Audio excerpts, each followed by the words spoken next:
Referee Sey was sent out referee on that controversial night 17 years ago on May 9th, 2001. Here at the Queensland International School, the kids call him the genius, and for him, switching from the field to the classroom was never a difficult decision. Unfortunately, after that match, after some months after that match, that I moved to the school. And Kwame Amwabosumpem, who happens to be a relation to the current, a relation to the owners of the school, and he continued to praise me the bold decision I took because he knew, and he was within the top hierarchy of Kotoko, that other Kotoko, true people who know the law, who knows that the referee did nothing. Are you getting it? Most of us work on hearsay. And it's the hearsay that is not helping us. Now let's come to the most controversial points in your career as a referee. What is the feeling like whenever May 9th comes around? May 9th, I have said it several times that match, so far as I know that after the match, my senior officiate appointing committee, the instructors came out to congratulate me, and other FAs beyond Ghana watching the video, praising the referee. I know I've done nothing wrong. You know, most people are picking information from what they don't know. So personally, I know I've contributed nothing. Where the faults are, we are aware. When you go to the commission, they say, where the sport council, how can you play a match? The match ends and gates are closed. Are you getting it? Where me being the center referee after the match, I go to the shower. I go to shower, change, get to the car park. Kotoko car moves out, hands move, we also move. I only get to the hotel to hear there's something happening. Then how do you blame the referee?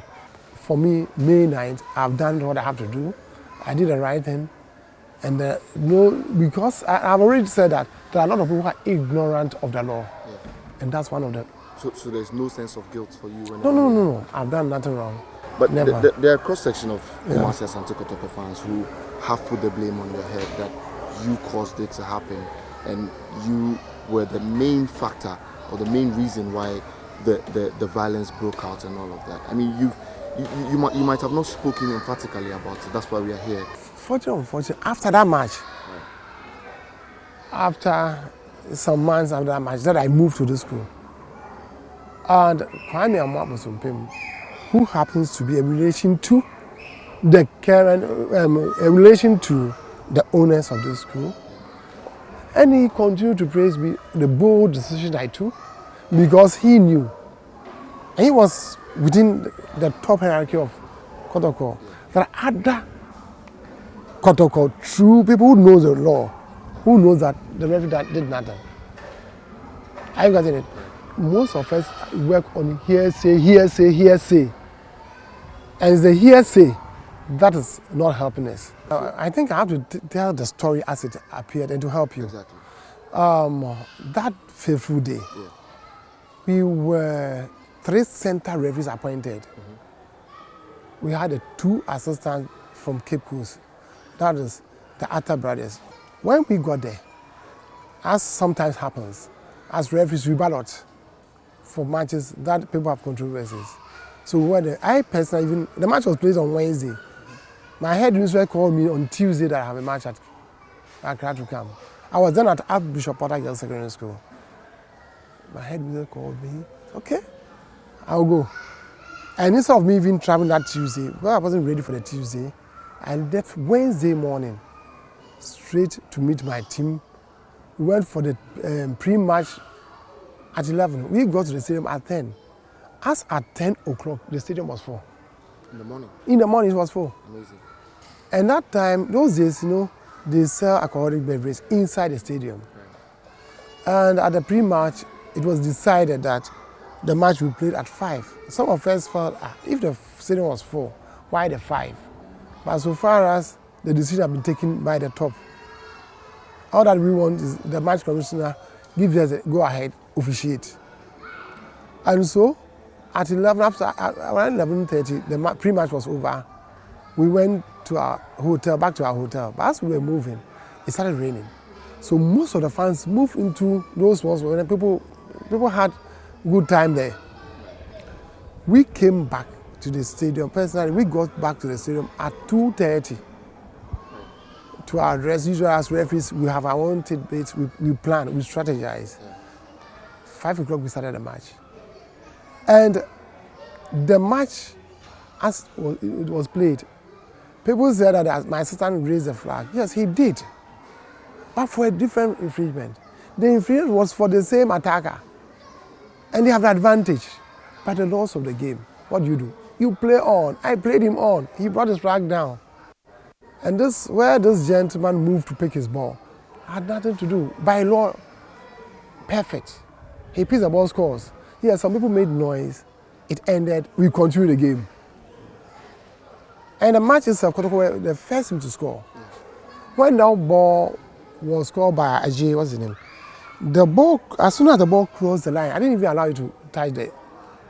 So far, the whole circumference of the ball crossed the line. In between the two goalposts and the crossbar, a goal had been scored. I moved towards the center. So before it was pushed further to the net, I was almost at the center. So it's like you're not cheating anybody. Exactly. And I don't believe in that. I have a principle. And the teams will tell you that I don't come for their money. And I don't believe in that. The match ended. We went to as I mentioned, I went to the dressing room, went to shower, came to change. We went to a car park, we all left. You only get to a hotel, you are told that there's something happening. Yes, something happened because that time, from the stands, the staircase was so narrow. Unfortunately, those in charge of sport council at that time never opened all the doors. So they were all passing through a narrow part. And for the coca stand, that they peeled off the seat. That wasn't the first time. I officiated Olympics Okowu some weeks before that match. In that time, they were playing off. If you watch it, you see a Rastafarian. He and his group, that's what they were doing. They've been doing. So if I were a police person or a sport council person, I would just tell them, these are the people. Note them down, arrest them. But the police felt that they were destroying property. So they would scare them off by throwing, tear gas into the stand. And as they were running, they fell off that side. So you see that these things happen outside the main match. And so far as, to me, we were not directly involved with that. And if you ask anybody, yes, I feel that someone losing a father, losing the son, losing the brother, that aspect. But the blame that was there, that is totally false. And I don't accept that. I always believe that we played our part well. And the technical people agree with me that it was a perfect match, well done. Because if you finish, a whole instructor comes to shake you, another instructor. Some of them, you know where even they threw the hand to, but still, they came to congratulate you that you've done well. I won't allow those who don't know the law to crucify you. Exactly. Now the question is, it was an important decision. Yes. In there. Now, what sort of, it must have taken some guts to take that decision in a very tense game like Accra Hearts of Oak and Kumasi Asante Kotoko? Unfortunately, matches involving Accra Hearts of Oak and Kotoko is the easiest. People might think that is the, no. The most difficult matches are the second division matches where you go and you see people smoking on the touchline and they even walk to the field to come and slap you. How's it going to be well protected? And so these are the matches that you can apply the law to the latter. And that's why someone said that you are left with 2 minutes, don't take a penalty. It's never done. Exactly. I mean, even some few seconds, you take it. And that's I believe in that I take my decisions when it should apply. I don't even, once playing, I just look at the colors. I don't even say this this is Kotoko. The colors are that this are white, this is red. Against red, against white, against red, against white. You end it up there. And so in our mind, we don't have a team in our mind who has officiating. It's only when you finish and you match your colors with the team. Because in football matches, there are 3 teams involved. The away team, the home team, and the officiating team. we as officiating team, we wanted to win. And so we wanted to apply the laws to the latter, and that's what we did. So, Ref, I mean, the decision that you took on May 9, 2001, and how important it was, and the events that happened after that, did it affect your decision to want to leave the game? Never. I continued officiating till I changed job. And when I changed job, I realized that the traveling for matches far was interfering with my work. Right. You know, referee is just a hobby. Okay.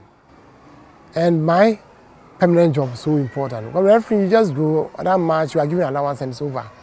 It's something I loved. So after 3 years, I decided to give myself a rest and concentrate on my work. That's what I did.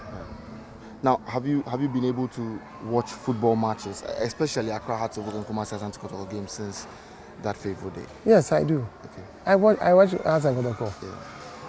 Yeah. If it's up, I've watched Hearts and Kotoko Kumasi, I've watched Accra, and I watch on TV too. Okay. He dreams of a time where stakeholders of Ghana football will work together and harmoniously for the betterment of the game. Ofosu Larbi for TV3 News.